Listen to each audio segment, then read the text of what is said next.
Hello everyone and welcome back to a new video. In this video, I'm gonna show you guys how you can scan your QR code on the PlayStation 5.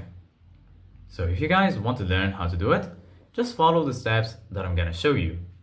As you can see guys, I'm right now on the PlayStation 5 and this is how the homepage looks like.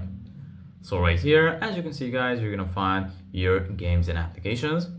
Here on the right, you're gonna find your game library. Basically guys, right here, you're gonna find all of your installed games and apps on this device.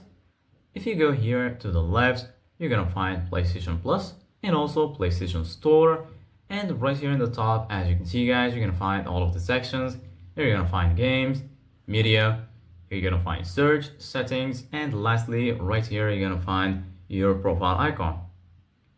So basically guys, right now, if you want to scan your QR code on the PlayStation 5, it's pretty easy. Go ahead and click on your profile icon.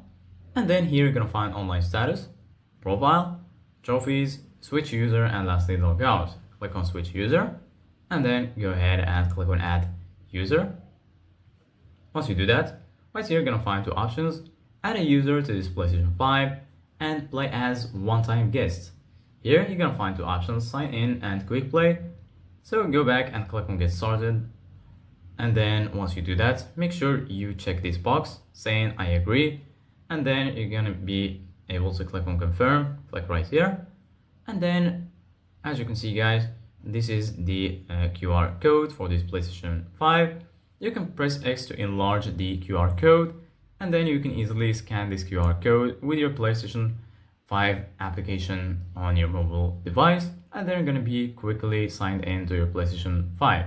So this is it guys for today's video. Thank you guys for watching. See you guys in the next video.